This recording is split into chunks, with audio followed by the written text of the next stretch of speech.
दोस्तों, प्रस्तुत है कहानी जिंदगी और यों का पार्ट 2। इसी तरह रजुआ मेरे घर भी आने लगा था, क्योंकि मेरी श्रीमती जी बुद्धि के मामले में किसी से पीछे ना थी।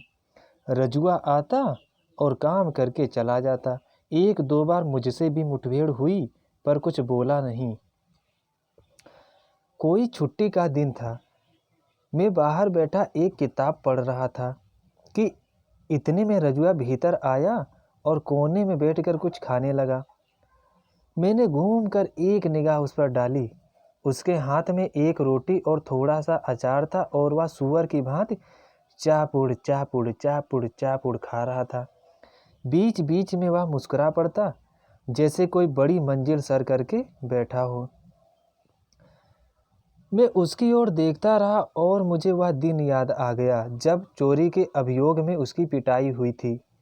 जब वह खाकर उठा तो मैंने पूछा, क्यों रे रजुआ, तेरा घर कहाँ है?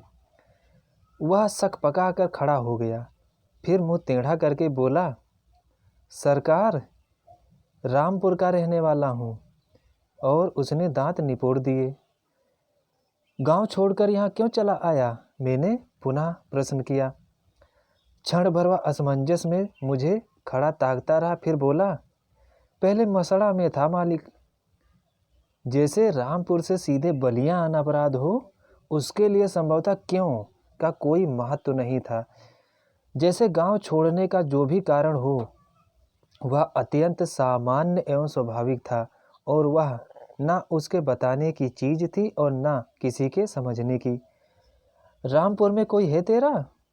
मैंने एक दो क्षण उसको गौर से देखने के बाद दूसरा सवाल दाग दिया।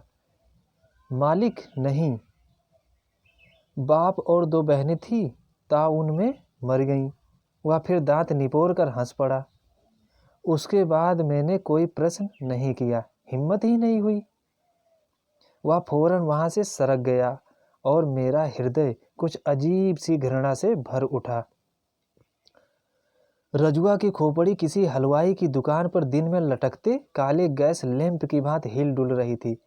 हाथ पैर पतले, पेट अब भी हड्डिया की तरह फूला हुआ और सारा शरीर निहायत गंदा एवं घृणित। मेरी इच्छा हुई जाकर बीवी से कह दूं कि इससे काम ना लिया करो, यह रोगी है।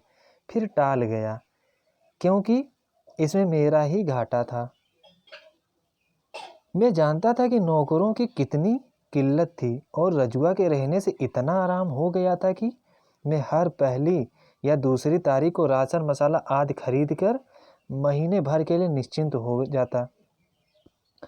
इनकिलाब जिंदाबाद, इनकिलाब जिंदाबाद, महात्मा गांधी की जय, महात्मा गांधी की जय। कुछ महीने बाद एक दिन जब मैं अपने कमरे में बैठा था कि मुझे रजुआ के नारे लगाने की और फिर ही हंसने की आवाज़ सुनाई दी। मैं चौंका और मैंने पूछा। आंगन में पहुंचकर वह जोर से कह रहा है, मलिकाइन, थोड़ा नमक होगा? मिसिर के यहाँ से रोटियां मिल गई हैं, दाल बनाऊंगा। मेरी पत्नी चूल्हे चौके में लगी हुई थी। उसने कुछ देर बाद उसको नमक देते हुए पूछा, रजुआ, सच बताना, तुझे नहाए हुए कितने दिन हो गए हैं? खिचड़ी की खिचड़ी नहाता हूँ ना मलकाइन जी, वह नमक लेकर बोला और हंसते हुए भाग गया। मैं कमरे में बैठा यह सब सुन रहा था। संभवतः उसको मेरी उपस्थिति का ज्ञान न था, अन्यथा वह ऐसी बातें ना करता। लेकिन यह बात साफ थी कि अब वह मोहल्ले में जम गया है। उसको खाने पीने की चिंता नहीं है। इतनी ही नहीं, अब वह मोहल्ले भर में सह पा रहा है। लोग अब उससे हंसी मजाक भी करने लगे हैं और उसे मारे पीटे जाने का किंचित मात्र भी भय नहीं है। अवश्य यही बात थी और वह स्थिति में परिवर्तन से लाभ उठाते हुए ढीठ हो गया था। इसलिए उसने अपने आगमन की सूचना देने के लिए राजनीतिक नारे लगाए थे, जैसे वह कहना चाहता हो कि मैं हंसी मजाक का विषय हूँ, लोग मुझसे मजाक करें, जिससे मेरे हृदय में हिम्मत और ढाढ़स बंधे। मुझे बड़ा ही आश्चर्य हुआ, लेकिन कुछ ही दिन बाद मैंने उसकी एक और हरकत देखी जिससे मेरे अनुमान की पुष्टि होती थी। सायंकाल दफ्तर से आ रहा था कि जीवतराम के गोले के पास मैंने रजुआ की आवाज़ सुनी। पतिया की स्त्री बर्तन मांज रही थी और उसके पास खड़ा रजुआ टेढ़ा मुंह करके बोल रहा था, सलाम हो भौजी, समाचार है ना। अंत में बेमतलब ही हंसने लगा। पतिया की बहू ने थोड़ा मुस्की काटते हुए सुनाया, दूर हो पापी, समाचार पूछने का तेरा ही मुंह है। चला जा, नहीं तो जूट की काली हांडी चलाकर वह मारूंगी कि सारी लफंगई। यहाँ उसने एक गंदे मुहावरे का इस्तेमाल किया। लेकिन मालूम पड़ता है कि रजुआ इतने ही से खुश हो गया, क्योंकि वह मुंह फैलाकर हंस पड़ा और फिर तुरंत उसने 2-3 बार सिर को ऊपर झटका देते हुए ऐसी किलकारियां लगाई जैसे घास चरता हुआ गधा अचानक सिर उठाकर ढींचूं ढींचूं ढींचूं ढींचूं कर उठता है। फिर तो यह उसकी आदत हो गई। सारे मोहल्ले की छोटी जातियों की औरत से उसने भौजाई का संबंध जोड़ लिया था। उनको देखकर वह कुछ हल्की फुल्की छेड़खानी कर देता और तब वह गधे की भांति ढींचूं ढींचूं कर उठता। कुएं पर पहुंचकर वह किसी औरत को कनखी से निहारता और अंत में पूछ बैठता, यह कौन है। अच्छा, बड़की भौजी है। सलाम भौजी, सीताराम सीताराम, राम राम जपना पराया माल अपना। इतना कह वह दुष्टतापूर्वक हंस पड़ता। वह किसी काम से जा रहा होता, पर रास्ते में किसी और को बर्तन मांजते या अपने दरवाजे पर बैठे हुए या कोई काम करते हुए देख लेता तो 1-2 मिनट के लिए वहां पहुंच जाता और बहया की तरह हंसर कर कुशल क्षेम पूछता और अंत में झिड़की गाली सुनकर किलकारियां मारता हुआ वापस चला जाता। धीरे धीरे वह इतना बहक गया कि नीची जाति की किसी भी जवान स्त्री को देखता, चाहे वह जान पहचान की हो या ना हो, हिचकी दे देकर किलकने लगता। मेरी तरह मोहल्ले के अन्य लोगों ने भी उसके इस परिवर्तन पर गौर किया था और संभवतः इसी कारण लोग उसे रजुआ से रजुआ साला कहने लगे। अब कोई बात कहनी होती, कितने गंभीर काम के लिए पुकारना होता, लोग उसे रजुआ साला कहकर बुलाते और अपने काम की फरमाइश करके हंस पड़ते। उनकी देखी देखा लड़के भी ऐसा ही करने लगे, जैसे साला कहे बिना रजुआ का कोई अस्तित्व ही ना हो। और इससे रजुआ भी बड़ा प्रसन्न था, जैसे इससे उसके जीवन की अनिश्चितता कम हो रही हो और उस पर अचानक कोई संकट आने की संभावना संकुचित होती जा रही हो। और अब लोग उसे चिढ़ाने भी लगे, क्यों बे रजुआ साला, शादी करेगा। लोग उसे छेड़ते। रजुआ उनकी बातों पर खीखी हंस पड़ता और फिर अपनी आदत के अनुसार सिर को ऊपर की ओर 2-3 बार झटके देता तथा मुंह से ऐसी हिचकी की आवाज़ निकालता हुआ जो अधिक कड़वी चीज खाने पर निकलती है चलता बनता। रजुआ भी समझ गया था कि लोग उसे देखकर खुश होते हैं और अब वह सड़क पर चलते, गली से गुजरते हुए, घर में घुसते हुए, काम की फरमाइश लेकर घर से निकलते हुए और कुएं पर पानी भरते समय जोरों से चिल्लाकर उस समय के प्रचलित राजनीतिक नारे लगाता या कबीर की कोई गलत सलत बानी बोलता या किसी सुनी हुई कविता या दोहे की 1-2 पंक्तियां गाता। ऐसा करते समय वह किसी की ओर देखता नहीं, बल्कि टेढ़ा मुंह करके जमीन की ओर देखता हुआ मुंह फैलाकर जोरों हंसे जाता, जैसे वह दिमाग की आंखों से देख रहा हो कि उसकी हरकतों को बहुत से लोग देख सुनकर प्रसन्न हो रहे हैं। सायंकाल दफ्तर से आने और नाश्ता पानी करने के बाद मैं हवाखोरी करने निकल जाता। रेलवे लाइन पकड़कर बांसडीह की ओर जाना मुझे अच्छा लगता है। सरयू पार करके गंगा नदी के किनारे घूमना टहलना कम आनंददायी नहीं है, लेकिन उसमें सबसे बड़ी कठिनाई यह है कि बरसात में दोनों नदियां बढ़कर समुद्र का रूप ले लेती हैं और जाड़े में इतने दलदल मिलते हैं कि जाने की हिम्मत ही नहीं होती। लेकिन कभी कभी ऐसा भी होता है कि मुझे देर हो जाती है या अधिक चलने फिरने की कोई इच्छा नहीं होती और स्टेशन के प्लेटफॉर्म का चक्कर लगाकर वापस लौट आता हूँ। 15 से 20 दिन के बाद एक दिन सायंकाल स्टेशन के प्लेटफॉर्म पर टहलने गया।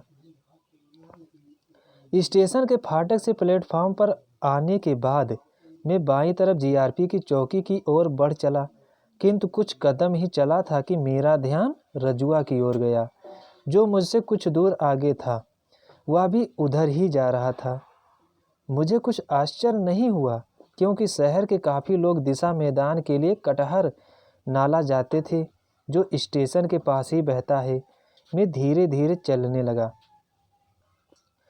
पर रजुआ कटहर नाला नहीं गया, बल्कि जीआरपी की चौकी के पास कुछ ठिठक कर खड़ा हो गया।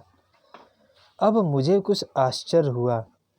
क्या वह किसी मामले में पुलिस वालों के चक्कर में आ गया है? मेरी समझ में कुछ न आया और उत्सुकतावश में तेज चलने लगा। आगे बढ़ने पर स्थिति कुछ कुछ समझ में आने लगी। चौकी के सामने एक बेंच पर बैठे पुलिस के 2-3 सिपाही कोई हंसी मजाक कर रहे थे और उनसे थोड़ी ही दूरी पर नीचे एक नंगी औरत बैठी हुई थी। वह औरत और कोई नहीं, एक पगली थी, जो कई दिनों से शहर का चक्कर काट रही थी। उसको मैंने कई बार चौक में तथा एक बार सरयू के किनारे देखा था। उसकी उम्र लगभग 30 वर्ष होगी और वह बदसूरत, काली तथा निहायत गंदी थी। वह जहाँ जाती कुछ लफंगे हा हू करते उसके पीछे हो जाते। वे उसको चिढ़ाते, उस पर ईंट फेंकते और जब वह तंग आकर चीखती चिल्लाती भागती तो लड़के उसके पीछे दौड़ते। रजुआ उस पगली के पास ही खड़ा था। वह कभी संकित आंखों से पुलिस वालों को देखता, फिर मुंह फैलाकर हंस पड़ता और मुटुर मुटुर पगली को ताकने लगता। पुलिस वाले संभवतः उसकी ओर ध्यान ना दे रहे थे। मुझे बड़ी शर्म मालूम हुई, किंतु मैं इतना समीप पहुंच गया था कि अचानक घूमकर लौटना संभव ना हो सका। असली बात जानने की उत्सुकता भी थी। मैं शून्य की ओर देखता हुआ आगे बढ़ा, लेकिन लाख कोशिश करके भी दृष्टि उधर चली ही जाती। रजुआ शायद पुलिस वालों की लापरवाही का फायदा उठाते हुए आगे बढ़ गया था और सिर नीचे झुकाकर अत्यंत ही प्रसन्न होकर हंसते हुए पुचकारती आवाज में पूछ रहा था, क्या है पागल राम, भात खाओगी? इतने में पुलिस वालों में से एक ने कड़क कर प्रश्न किया, कौन है बे साला, चलता बन, नहीं तो मारते मारते भूसा बना दूंगा। रजुआ वहां से थोड़ा हट गया और हंसते हुए बोला, मालिक मैं रजुआ हूँ। भाग जा साले, गिद्ध की तरह न मालूम कहाँ से आ पहुँचा। संभवतः दूसरे पुलिस ने कहा और फिर से सभी ठहाका मारकर हंस पड़े। मैं अब काफ़ी आगे निकल गया था और इससे अधिक मुझे कुछ सुनाई ना पड़ा। मैं जल्दी जल्दी प्लेटफॉर्म से बाहर निकल गया, किंतु मामला यहीं समाप्त नहीं हो गया। घर आकर मैंने आंगन में चारपाई डाल बड़ी मुश्किल से आधा घंटा आराम किया होगा कि मेरी पत्नी भागती हुई आई और मुस्कुराती हुई तेजी से बोली, अरे जरा जल्दी से बाहर आइए तो एक तमाशा दिखाती हूँ। हमारी कसम, जल्दी, जरा जल्दी उठिए। मैं अनिश्चयपूर्वक उठा और बाहर आकर जो दृश्य देखा उससे मेरे हृदय में एक ही साथ आश्चर्य एवं घृणा के ऐसे भाव उठे जिन्हें मैं व्यक्त नहीं कर सकता। रजुआ स्टेशन की नंगी पगली के आगे आगे आ रहा था। पगली कभी इधर कभी उधर देखने लगी या खड़ी हो जाती तो रजुआ पीछे होकर पगली की अंगुली पकड़कर थोड़ा आगे ले जाता और फिर उसे छोड़कर थोड़ा आगे चलने लगता तथा पीछे घूम घूमकर पगली से कुछ कहता जाता। इसी तरह वह पगली को सड़क की दूसरी ओर स्थित क्वार्टरों की छतों पर ले गया। ये क्वार्टर मेरे मकान के सामने दूसरी पटरी पर बने थे और वे एक दूसरे से सटे थे। उनकी छतें खुली हुई थी और उन पर मोहल्ले के लोग जाड़े में धूप लिया करते और गर्मी में रात को लावारिस लफंगे सोया करते थे। तभी रजुआ नीचे उतरा, किंतु पगली उसके साथ ना थी। हम लोगों की उत्सुकता बढ़ गई थी कि देखें वह आगे क्या करता है। हम लोग वहीं खड़े रहे और रजुआ तेजी से स्टेशन की ओर गया तथा कुछ ही देर में वापस भी आ गया। इस बार उसके हाथ में एक दोना था। दोना लेकर वह ऊपर चढ़ गया और हम समझ गए कि वह पगली को खिलाने के लिए बाजार से कुछ लाया है। इसके बाद 2-3 दिन तक रजुआ को मैंने मोहल्ले में नहीं देखा। उस दिन की घटना से हृदय में एक उत्सुकता बनी हुई थी, इसलिए एक दिन रहा नहीं गया, मैंने अपनी पत्नी से पूछ ही लिया, क्या बात है, रजुआ आजकल दिखाई नहीं देता, अब यहाँ नहीं आता क्या? पत्नी ने थोड़ा चौंक कर उत्तर दिया, अरे आपको मालूम नहीं है क्या? उसको किसी ने बुरी तरह पीट दिया है और वह बरन की बहू के यहाँ पड़ा हुआ है। क्यों, क्या बात है? मैंने अपनी उत्सुकता प्रकट किए बिना धीरे स्वर से पूछा। पत्नी ने मुस्कुराकर बताया, अरे वही बात है। रजुआ उस पगली को छत पर छोड़ नरसिंह बाबू के यहाँ काम करने लगा। नरसिंह बाबू की स्त्री बताती है कि वह उस दिन बड़ा दुखी था, बड़ा गंभीर था और काम करते करते चहक कर जैसे किलकारी मारता है वैसे नहीं करता था। उसकी तबीयत काम में नहीं लगती थी। वह एक काम करता और मौका देख कोई बहाना बनाकर क्वार्टर की छत पर जाकर पगली का समाचार ले आता। नरसिंह बाबू की स्त्री ने जब उसे खाना दिया तो उसने वहाँ भोजन नहीं किया, बल्कि खाने को एक कागज में लपेटकर अपने साथ ले गया। उसने वह खाना खुद थोड़े खाया, बल्कि उसको वह ऊपर छत पर ले गया। रात के करीब 11 बजे की बात है। रजुआ जब ऊपर पहुंचा तो देखा कि पगली के पास कोई दूसरा सोया है। उसने आपत्ति की तो उसको उस लफंगे ने खूब पीटा और पगली को लेकर कहीं दूसरी जगह चला गया। तुम्हें यह सब कैसे मालूम हुआ? मेरा हृदय एक अनजान क्रोध से भरा आ रहा था। बरन की बहू बता रही थी, पत्नी ने उत्तर दिया और अकारण ही हंस पड़ी। दोस्तों, आज की कहानी में बस इतना ही। इसके अगले पार्ट में मिलते हैं अगले दिन। तब तक के लिए दोस्तों नमस्कार।